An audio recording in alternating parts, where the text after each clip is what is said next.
Hello everyone! On this video I decided to make you study with me while I talk about some of the differences I found between high school and college after my first year of university. Hope you like it! First, let me explain a bit of what I did while I was studying. I'm trying to get ahead before the semester starts, so I just started taking notes on some of the chapters assigned for calculus and physics. I started with a calculus chapter I had left unfinished the other day. As I'm in vacation, I can take these study sessions really light, so I took some breaks to play Hocus Pocus, one of my favorite games when I was a kid, and later I watched an episode of BuzzFeed Unsolved. Finally, I finished physics and was done for the day. Now let's start with the differences between high school and college. This may seem weird, but one of the things that took me the most time to get used to was bathroom permissions. When you're in high school, usually you have to ask your teacher for permission to go to the bathroom. However, in college, everyone would just stand up and leave the classroom whenever they pleased. At first, this was really shocking to me because I didn't know whether it was right or not, but eventually I just decided to try it and got used to it. Therefore, my tip here is that when in doubt, just look at what everyone else is doing and how people respond to it. That way you get an idea of what you should do or shouldn't do at a specific situation.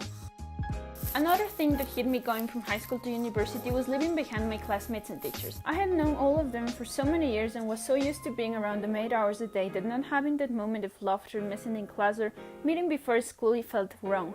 I'm not a very sociable person, so I spend a lot of time focused on how I wish things were instead of trying to get around with new people.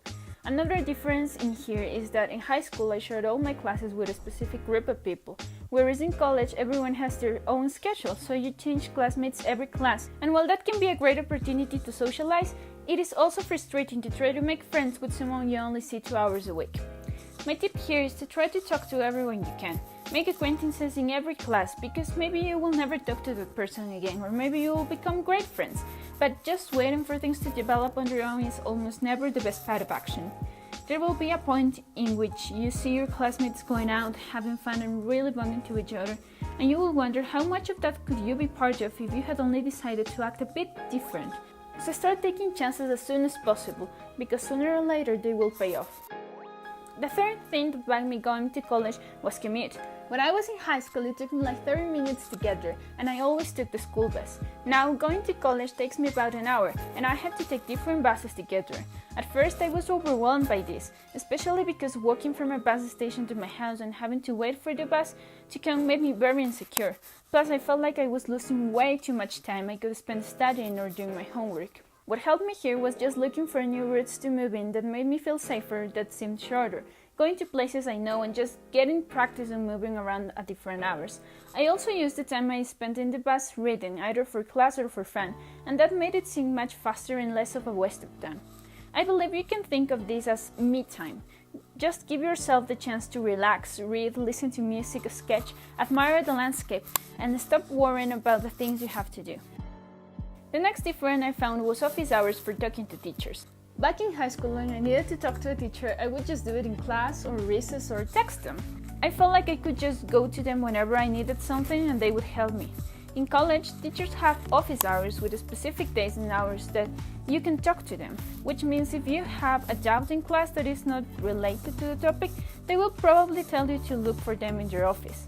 This is really bothering as sometimes you have class within those hours, or your doubt isn't really worth the time of going there and sometimes making a queue to be attended. The best thing to do in these cases is just to learn to live with it, and never be left with a doubt, because it can be the difference between passing or failing a class.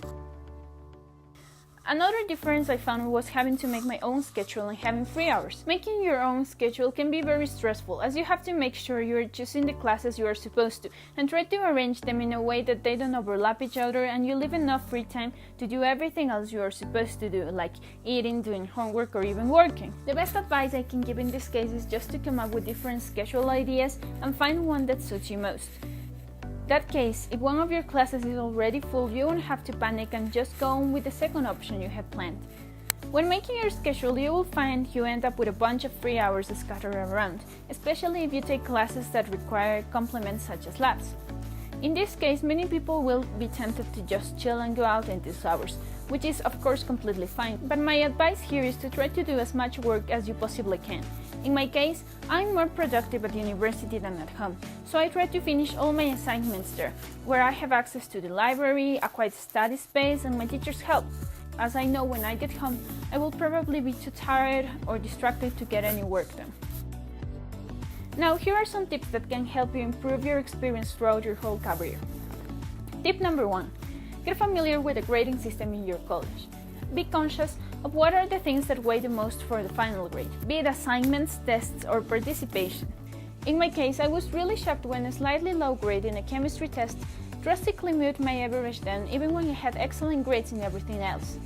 It was also a letdown when I realized that grades like 100 in some classes wouldn't help me pull up an 87 in others, as my final grade wouldn't be an average of each class but the category it fell in, like A, B, or C. Because of this, you have to get to know the way grading works in your school, so you know what are the things you should be focusing on and not burn yourself out putting a lot of effort in the work that is going to make no difference. Also, try to make the most of the first weeks of class, because the easier assignments and quizzes will come then.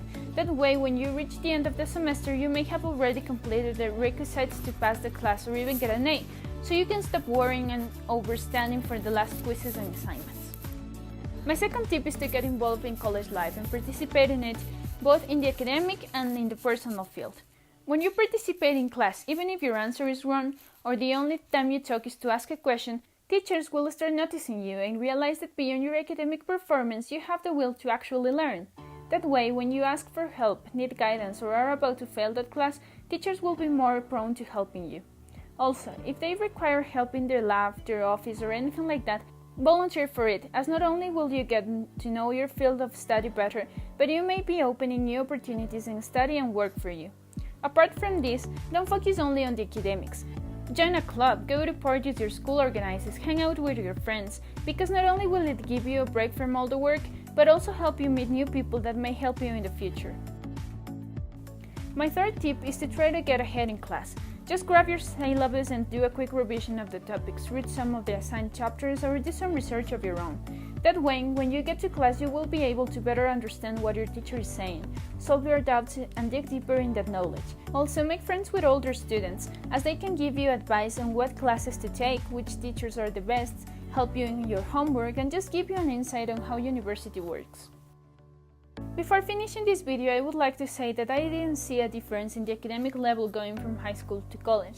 If anything, I felt I was getting less assignments and having tests way more for my grade than they did before. Also, moving for college is not a thing here, so I don't have to live on my own or far from home. Therefore, I'm sorry I can't give you any advice on these aspects. That was all for this video. I hope you found it helpful. See you next time!